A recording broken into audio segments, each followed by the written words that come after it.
여러분 안녕하십니까? 2019년 10월 5일 토요일 신문사설 비평을 시작하겠습니다. 먼저 경제위기 관련된 사설입니다. 중앙일보는 경제위기의 싹은 불감증 속에서 자란다 라는 제목의 사설에서 물가 하락으로 인한 디플레이션 공포, 정부는 위기 아니다 부인으로 일관, 위기감이 없으면 위기는 막기 어렵다. 매일경제신문은 대서양까지 확산된 글로벌 무역전쟁, 사면초가 한국경제, 한국경제신문은 글로벌 경제 곳곳서 경고음, 한국만 눈 감은 것 아닌가라는 제목의 사설에서 미 이후로 통상전쟁 확산, IMF 글로벌 대혼란 경고, 정치 이슈에 매몰된 한국, 선거용 정책 올인 그만둬야 한다. 한국경제신문은 사방이 꽉 막힌 시대 기업들의 분투가 한 줄기 희망을 준다. 동아일보는 문 대통령 경제사 단체장 만남, 경제정책 새 판 짜는 계기 돼야 한다라는 제목의 사설에서 최저임금 인상 및 근로시간 단축으로 기업활동 어려움 토로 중소기업에 대한 주 52시간 적용을 유예와 기업 활력 위에 규제를 혁파해야 한다 이렇게 주장하고 있습니다. 경제 위기를 위기로 느끼느냐 아니냐는 식의 감정적 대응으로 문제를 바라본 것 자체가 사실 문제죠. 자본주의 체제 위기 현상인 경제 위기는 감정적 대응이 아니라 구조적이고 과학적인 대응이어야 관찰 가능하고 해결책을 모색할 수 있습니다. 자본주의 성장과 세계화가 필연적으로 결과할 무역 전쟁조차 국내 경제 정책만 가지고 대응하거나 왈가왈부할 수는 없습니다. 경제 정책의 새 판을 짜려면 재벌 중심의 수출도 경제 성장 정책부터 전면적으로 수정하는 것이 필요하다 이렇게 생각합니다.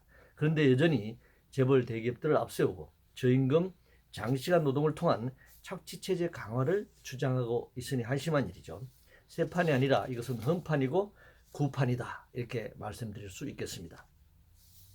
조국 장관 관련해서 조선일보는 파렴치 조국 지지 집회는 민심, 퇴진 집회는 폭력이라니, 또 조선일보는 전 대통령도 못 피한 검찰 공개 소환 점경심이 없었다.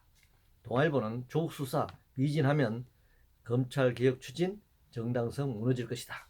매일경제신문은 두 동강 난 대한민국 이젠 대통령의 통합을 호소해야 한다라고 주장하고 있습니다. 검찰 개혁 조국 사수와 조국 사퇴 또는 구속을 내걸고 보수 양진영이 서초동과 광화문에서 새 대결을 벌였습니다. 양진영은 도토리 기재식 진흙탕 싸움으로 내년 총선과 차기 대선에서 권력을 사수하느냐 빼앗느냐에 골몰하고 있습니다. 이는 보수 양당 체제를 공고할 것입니다. 결과는 중도 진보좌파 진영은 약화될 것입니다. 문재인 대통령은 구속 수사해야 할 조국을 껴안고 있습니다. 이에 자유한국당은 조국을 표적으로 삼아 자신들만이 부패 세력이 아니라는 점을 부각시키고 박근혜 탄핵 이후 무너진 지지를 회복하려 하고 있습니다. 사실 상당수 지지가 회복되었습니다. 보수양 진영의 이 두 동강이 문제가 아니라 진보 진영이 제대로 된 목소리를 내면서 보수양 진영의 진흙탕 싸움을 바라보는 중도 진영까지 견인해낼 수 있느냐가 관건입니다. 최근 조국 사태를 둘러싸고 진보 분화 또는 진보 분열이라고 주장하고 있는데 사실은 조국 사수를 주장하는 그런 입장은 자유주의 개혁 세력이고 그 자유주의 개혁 세력의 상징적인 인물이었던 조국의 부패상이 드러났다 이렇게 얘기할 수 있겠습니다. 한반도 비핵화 관련해서 조선일보는 북핵 협상 시작 다른 일로 바쁜 한국 안보팀이라면서 비판하고 있는데요. 바빠서가 아니라 끼어들 여지가 없기 때문입니다. 북한 입장에서는 미국 입장을 대변하는 한국이 끼어드는 것을 원하지 않고 있고 미국 역시 초기 회담 자리를 만드는 중재자 역할처럼 한국이 지금 필요한 상황이 아니기 때문에 한국이 할 일이 없는 상황이니까 그렇습니다. 남북관계 관련 동아일보는 멧돼지 돈, SLBM 돈, 북 눈치, 청, 심기만 살피는 정경두 국방부 장관을 비판하고 있는데요. 멧돼지 문제는 일상적 남북 교류조차 유엔 대북 제재에 위반된다거나 유엔사 이름으로 미국의 간섭을 받아야 하는 상황이 가져온 남북 간 교류의 교착 상태라고 할 수 있습니다. SLBM 등 미사일 발사의 경우 남북 군사 합의, 국제 미사일 발사 시험 기준 등에 대한 여야 간 또는 국민적 합의가 없는 혼란스러운 현실을 반영하고 있는 것입니다.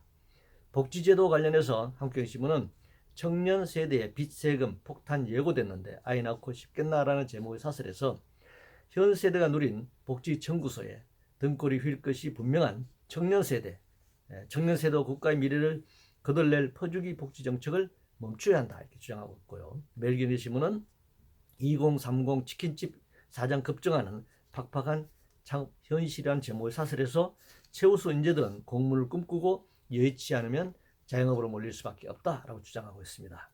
제대로 된 복지 시작도 하기 전에 복지 정책을 지금 멈추라고 주장하고 있습니다. 청년 세대 복지가 문제라면 복지 정책을 늘리는 것에 중점을 둬야 할 것입니다. 청년 복지는 기본적으로 조세 제도를 통한 재분배와 사회적 형평성의 문제라고 할 수 있습니다. 현재도 OECD 평균 2배가 넘는 자영업자 비율인데 청년 자영업자가 증가하는 것은 소위 4차 산업혁명에 따른 일자리 감소의 영향입니다. 노동시간 단축을 통한 일자리 나누기도 추진해야 하지만 기본소득 도입 등 공유재산에 대한 소득 분배 정책도 확대해야 할 것입니다. 이상으로 2019년 10월 5일 토요일 신문사설 비평을 모두 마치겠습니다.